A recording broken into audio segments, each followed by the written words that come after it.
Hi everyone, welcome to another tutorial video of Softeous IoT Suite. In this video, we will learn basic components of sidebar and their uses. So currently, we are on home screen of the suite. As you can see here, this button is called Organization button. From this, user can switch between different organizations. As currently we are on organization named MES Hisar. And here you can see another organization named Softeous.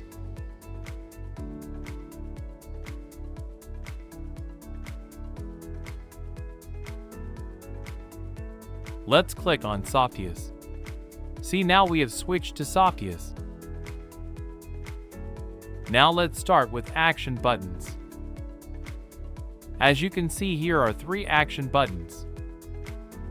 The very first one is Theme Switcher. With the help of this, you can switch themes of this suite. There are 3 themes. Currently, we are using day mode. If we click on this button, now we are using system theme mode. Now we click on this button again. Now we are using dark or night mode. Now coming to second button, this button is called Notification Center. If we click on this, then we can see real-time notifications here. Like these notifications are being shown here. Now we come to third button. By clicking on this, we can change to full screen. And to exit full screen, just click on this button again, or you can press escape button on your keyboard.